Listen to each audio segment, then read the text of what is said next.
Good morning. Happy Monday. The 25th of May. Monday the 25th of May. And this is Wildcat. So, anyway, I just had a momentary brain melt when I just thought about wildcats there for a second, how cute they are. So today's workout, this description is for both the regular workout and the total beginners 2-4, because they're pretty much the same workout. Well, they are the same workout, pretty much the same movements. So, got off to a good start, didn't I? Yeah, every 2 minutes. So set a running clock. If you've got an app, WOD Smart's quite a good app. You can set your apps, some of them anyway, using the Tabata counter, so that you can set variables like 2 minutes of work, 2 minutes of work, 2 minutes of work, then 1 minute's rest, and you can set it for like 3 rounds. Have a wee look at your app. It's WOD Smart. I'm pretty sure it does that. If not, the push press app, timer app does that. So 3 rounds, 2 minutes of deadlifts, 2 minutes of hand clusters, 2 minutes of burpee box jumps, and then 1 minute's rest. You're doing these for max reps. Okay, so keep counting all your deadlifts. So say you've got 30 deadlifts, then hand clusters 31, 32, 33, carry on counting like that until the end of your 6 minutes. For the beginners, then miss out the box jump for the burpees and you'll be doing hands elevated. I'm going to show you that in a second anyway. So just 3 different movements, working for 2 minutes at a time on each movement, and then 1 minute's rest. So you'll have 3 scores to post once you've completed the workout. So the first thing is the deadlifts. Got that tidied up in here yesterday. I know you can't tell, all the tidying's over there. And now I've got nothing, nothing available to me. Put everything. So the deadlifts, you can use anything. You can use a bar, a weighted backpack. The only thing left sitting out here was my kettlebell, so kettlebell. So your deadlifts, the weight will touch the ground. You're going to have your feet about hip width apart. Make sure you keep your back flat. Stick your butt out behind you. Keep your feet flat on the floor. The weight will touch the ground. When you stand up, your arms should be straight. Okay, so your arms don't bend at all during this. Push your hips back behind your heels. Lean over at your hips, and then bend your knees as much as you need to in order to get the weight to touch the ground. So if you've got 2 weights, if you've got one in each hand, for example, so maybe you've got 2 bottles filled with your superpowers. Okay, one in each hand. This time they're going to touch the ground just outside your feet. Okay, so you can do it like that.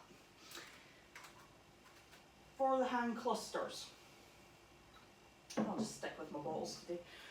For the hand clusters, you are going to go from knee height. So again, you can do this with 1 weight or 2, which I'm going to show you. So hand clusters, start with your feet about hip width, maybe just a tiny wee bit wider apart.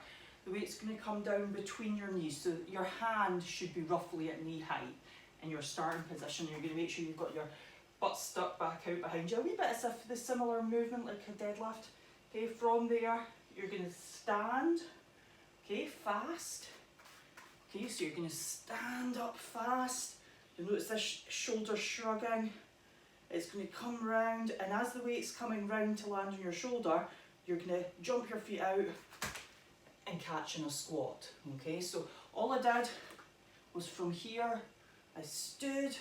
You can push up onto your toes a little, and then I'm just going to drop down into a squat, which means I've got to move my feet into the squat position at the same time. Okay, and the weight comes onto the shoulder. Now when you stand up out of the squat, you go straight into an overhead. So hand cluster, catch, press. Now with the 2 weights, the weights are going to come down just outside your knees this time. Okay, just outside. So watch that you don't have your knees collapse in towards each other. Push your big toes into the ground. Okay, so same idea. Up, catch, press. Okay, obviously you don't do it slow like that. I'm just doing that for the video. If you've got something like a backpack or a power bag, and maybe you've got handles on the power bag, I don't have anything like that, Then you're going to go from here. You'll catch this time with the weight under your chin before pressing overhead.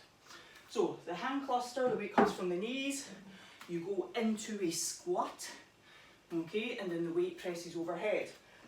For the beginners, we'll do this with one. For the beginners, what you might find a little bit more doable is going from here. Don't worry about the squat, but do the press overhead, okay? So if you're a total beginner, then squat as best you can, but don't get too bogged down in it so that it interrupts the flow of your workout and your movements, okay? So you might find that you can go to say about here and then overhead, and just keep practicing your squats. You're doing really well with them. And then the burpee box jumps, okay? So it doesn't matter what you jump onto, I just chucked that down there a minute ago. You do your burpee, chest touches the floor, you come up, you don't need to jump and clap. Two-footed jump onto whatever it is that you're jumping off onto. You can do step-ups, you can do jump overs if you don't have anything to jump onto. So you can do your burpee and then jump sideways over something, that's totally fine. Step-ups if the thing that you've got to jump onto isn't solid enough. Those means are stepping onto furniture, for example. And then if you are a beginner, you might want to do a hands elevated burpee. So putting your hands onto something, you're going to step or jump back, jump in, stand up. And then you've got the option, depending on what your balance is like, to jump and clap or not. You also don't have to do the jump out and in. You can step out, step in, and stand. So plenty of options there. Might be that scaling, you could do your burpee, step out, step in, and then there might be something that you could do a step up onto. Just find something in there that's suitable for you and the stage that you're at the moment. Keep practicing your squats, guys. I know a lot of you struggle with getting that squat depth, pushing down. It can really help to have a target to squat to. So put something, you know, underneath your butt so that your butt comes down and touches it at a height that's going to just challenge you a little bit. It could just be a pile of cushions. It doesn't have to be something you're actually going to sit on. Just something so that you get that repetitive movement. Say, for example, something like this. Then when I squat, I could just touch it and stand, and that's just going to encourage you not to shorten the depth of your squats. So that's it. 2 minutes of deadlifts, 2 minutes of hand clusters, 2 minutes of burpee box jumps or burpees, depending where you're at, and then 1 minute's rest for 3 rounds. Go have fun. It's going to be a beautiful week. It's definitely